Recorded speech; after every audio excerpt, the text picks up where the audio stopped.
Good morning. Welcome to Therapy Now.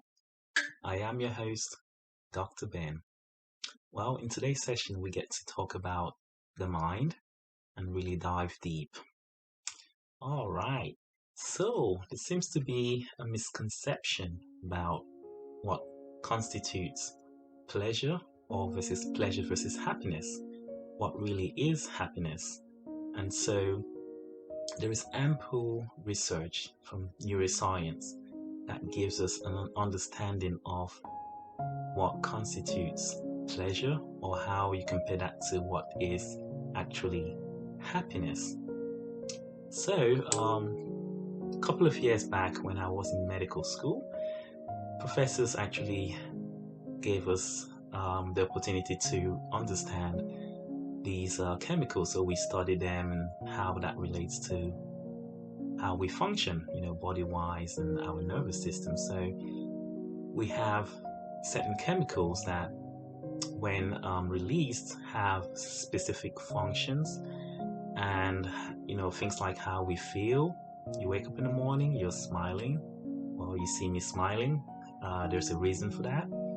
So in life, technically, we go after goals. We have certain things that we want to achieve, and for some there is that repetition of certain addictive behaviors, be it smoking, drinking, and the more we do these behaviors, it seems to further strengthen how these chemicals are released in the body, and that behavior just simply repeats itself. We build more of a solid foundation in how our nervous system responds.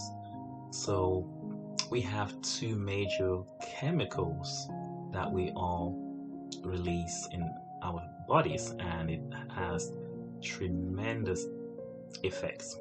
So, number one, we have what is called dopamine, and that has been closely tied to what is called the pleasure chemical. And we also have serotonin, which is closely tied to happiness. So, that takes us back to that question: what is happiness and what is pleasure? So sometimes we can have those two mixed together, thinking, pleasure is what actually brings us happiness versus what happiness actually is. So, dopamine we need to get things done in life. For example, you want to go to medical school to become a physician, or maybe you want to start a business.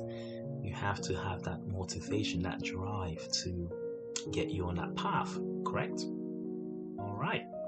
So, our system then, our nervous system, understands this. So, the thing that triggers the release of dopamine is we need to have a craving, we need to have a desire, we need to have that craving to want to achieve something.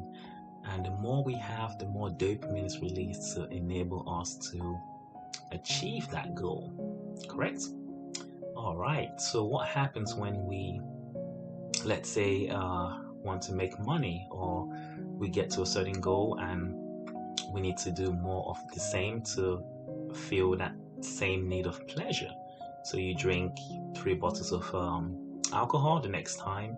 That feels like it is not enough, so you need more to bump up the release of dopamine. So essentially, we're flooding our nervous system with all this dopamine, and so we need more of the dopamine to exceed the threshold. So the more we do that, we get into an addictive pattern. Again, this could be used in an example of watching television, maybe news. You don't see it as being addicted, but what's happening is that since you've been doing that same thing day in and day out, your system is releasing all this dopamine. So essentially, you need more of that to get to where you want to get to. And so the more dopamine is released in the system, it has an effect on levels of serotonin, the happiness chemical. So the more dopamine that we throw into the system, into our nervous system, we have less of serotonin. So for some individuals, or for those that actually flooding their systems with dopamine could experience anxiety, depression, because serotonin is what makes us, happy. So the goal is to practice mindfulness, is to be able to realize that we have to be grateful for where we are in life.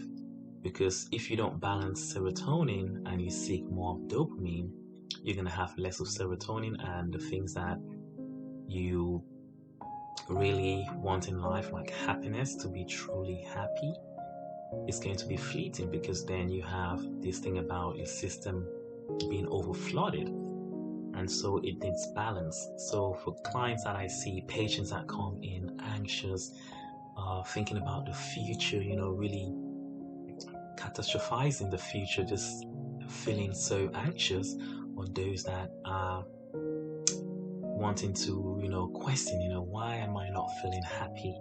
So this is a reason, because there is an imbalance in the nervous system. So there's been so much dopamine that has been released, be it from daily behaviors that we keep strengthening by releasing more of the dopamine. So in order to feel whole and to feel happy, we need to start shifting, understanding that each behavior that we do on a daily basis either further floods our nervous system with dopamine, or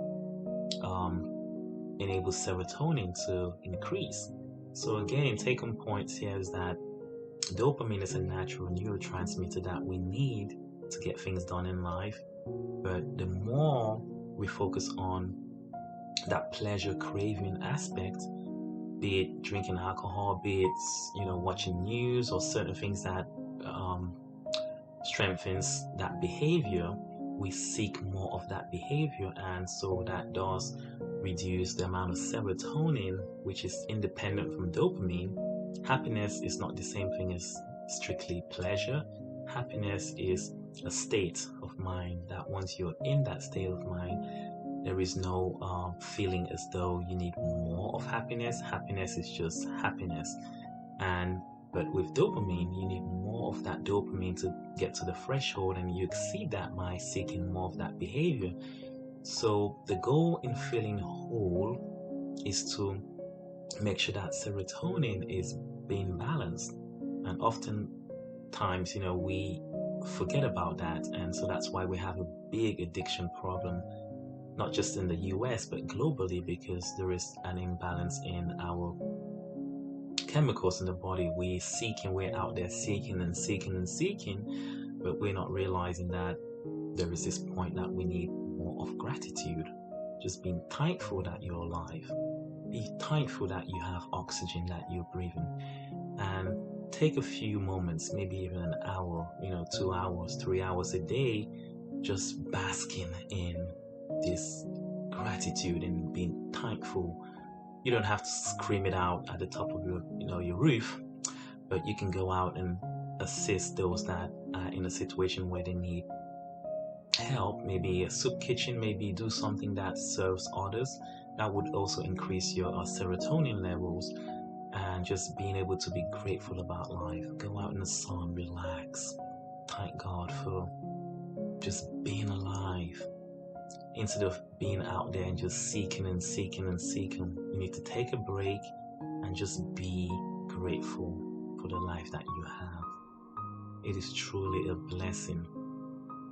Truly a blessing. And when you do this, you're going to feel your serotonin levels increase. You're going to feel happy. You're going to feel at peace. It will happen in a matter of just minutes, seconds. And you carry that energy for the rest of the day. So take time off your day.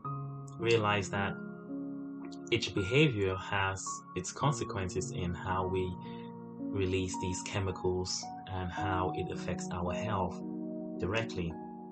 So if you are feeling anxious or feeling depressed, it's time to take on that journey down gratitude lane. All right, please do subscribe and hit the notification bell for more videos like this. Again, I am your host, Dr. Ben, and I wish you a blessed day. Until next time, bye-bye.